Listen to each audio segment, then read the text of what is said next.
അല്ല ഇപ്പോ പലിശക്ക് കൊടുക്കുന്ന ബിസിനസ് ഒക്കെ നന്നായിട്ട് നടക്കുന്നില്ല രുക്മിണി? ഓ പഴയതുപോലെ ഞാനിപ്പോ പലിശ പരിപാടി ഒന്നും നടത്തുന്നില്ല വേണോട്ടാ. ആ അത് ശരി. ആ രുക്മിണിയോ? ആ രുക്മിണി ഇരിക്കെ, ഞാൻ ചായ എടുത്തിട്ട് വരാം. ആ ചായ ഒന്നും വേണ്ട രാധമ്മേ.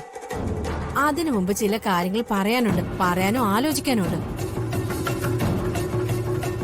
കാര്യം ഹരീഷും ശ്രീലക്ഷ്മിയും എന്നോടും നിങ്ങളോടൊക്കെ ലേശ അകൽച്ചയില്ല. എന്ന് വെച്ച് നടത്തേണ്ടതും നടക്കേണ്ടതുമായ ചടങ്ങുകൾ അതുപോലെ നടത്തിയില്ലെങ്കിലേ നാട്ടുകാർ നമ്മളോടല്ലേ ചോദിക്കുന്നേ. രുക്മിണി എന്താ ഉദ്ദേശിക്കുന്നതെന്നൊന്ന് വ്യക്താക്ക്. എന്നോടും നിങ്ങളോട് എതിർത്ത് നടക്കുവാണെങ്കിലും അവര് നമ്മുടെ കുട്ടികളല്ലേ വേണോട്ടാ. ശ്രീലക്ഷ്മിക്ക് വയറ് കാണലെന്നുള്ള ചടങ്ങുണ്ട്, അത് നമുക്ക് നടത്തണ്ടേ. വയറ് കാണല് ചടങ്ങോ? അങ്ങനൊരു ചടങ്ങുണ്ടോ? അങ്ങനൊരു ചടങ്ങുണ്ട് മോളെ. അത് തമിഴ്നാട്ടിലാ കൂടുതൽ നടക്കുന്നേ. അവിടെ അതിന് വളകാപ്പെന്നും പുളികുടിയെന്നൊക്കെ പറയും. പെണ്ണിന്റെ കയ്യിൽ കാപ്പിടിയിക്കണം, പലഹാരങ്ങളും ഉണ്ടാക്കി കൊടുക്കണം. അതാണ് ആ ചടങ്ങ്. അതെ അതെ അത് തന്നെ. രുക്മിണി എല്ലാ ചടങ്ങുകളും നടത്തണമെന്ന് ഞങ്ങൾക്കും ആഗ്രഹമുണ്ട്. പക്ഷേ ഞങ്ങളുടെ മകളെ ഒന്ന് കാണാനുള്ള അനുവാദം പോലും നിങ്ങളുടെ മകൻ ഞങ്ങൾക്ക് തരുന്നില്ല. വെട്ടുപോത്തിനോട് വേദം ഓതുന്ന പോലെയാ അവനോട് എന്തെങ്കിലും പറയുമ്പോ. അവനൊരു പ്രത്യേക സ്വഭാവക്കാരനാ വേണോട്ടാ. ഞാൻ പറഞ്ഞാലും അവൻ കേക്കില്ല.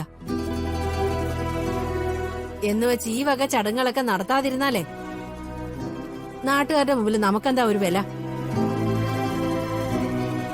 അതുകൊണ്ട് വേണുവേട്ടനും രാധമ്മയും ശക്തമായി ഈ കാര്യത്തിൽ ഇടപെടണം. അവനെ കൊണ്ട് എങ്ങനെ ഈ കാര്യം അങ്ങ് സമ്മതിപ്പിക്കണം. ആ ഈ ചടങ്ങ് നടത്തിയേ പറ്റൂ.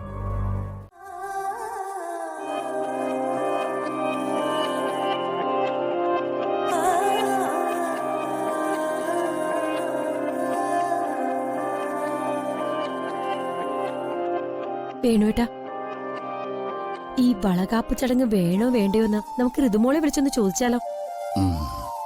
നല്ല കാര്യ. നീ തന്നെ വിളിച്ചു ചോദിക്ക്.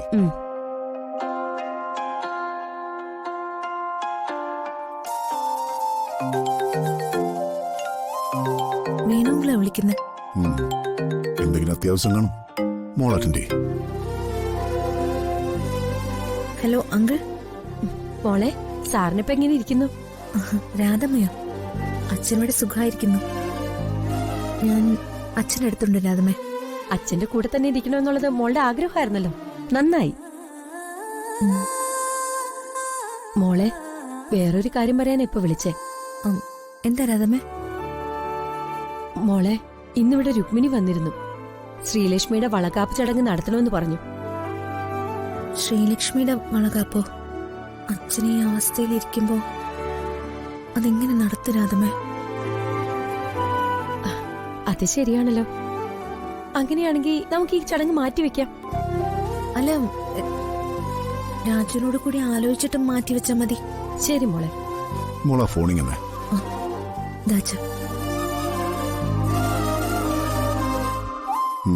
രാധമേ, ഇത് ഞാനാ, പ്രതാപൻ. സാറേ. വർമ്മ സാറാ. രാധമേ, ഞാൻ പറയുന്നത് രാധമ്മ ഒന്ന് കേൾക്ക്. ചടങ്ങൊന്നും മാറ്റിവെക്കരുത്. ഒരു കുഞ്ഞിന് ജന്മം നൽകാൻ പോകുന്ന പെൺകുട്ടിയുടെ മനസ്സിന് എപ്പോഴും സന്തോഷം ഉണ്ടായിരിക്കണം. നമ്മളെല്ലാവരും അവളെ സ്നേഹിക്കുന്നെന്നും പരിഗണിക്കുന്നെന്നും അവൾക്ക് ബോധ്യം വരണം. ബന്ധുക്കളെല്ലാം ഒത്തുകൂടുമ്പോ അവളുടെ മനസ്സിന് ഒരു ധൈര്യവും വളരെ വളരെ സന്തോഷവും ഉണ്ടാവും. അതുകൊണ്ട് ചടങ്ങ് നടക്കട്ടെ. അത് മാത്രമല്ല സാറേ പ്രശ്നം. ശ്രീലക്ഷ്മിയുടെ ഭർത്താവ് ഹരീഷ് ഒരു പ്രത്യേക സ്വഭാവക്കാരനാ. അവൻ ഈ ചടങ്ങിന് സമ്മതിക്കുമെന്നാ ഞങ്ങൾക്ക് പേടി. അവനെന്താ സമ്മതിക്കാതിരിക്കും?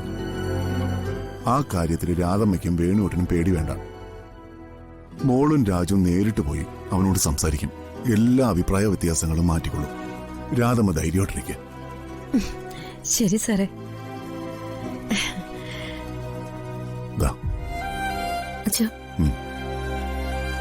ഒരു പാവം പെൺകുട്ടിയുടെ പ്രശ്നം. ആ ചടങ്ങുകളൊക്കെ ഭംഗിയായിട്ട് തന്നെ നടക്കണം.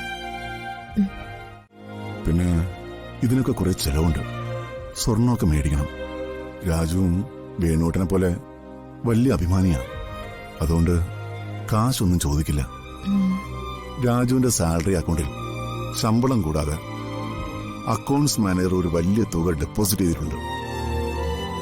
അതിൽ നിന്നും ആവശ്യമുള്ള ക്യാഷ് പിൻവലിച്ചോളാം അവനോട് പറയണം. ശരി അച്ഛാ.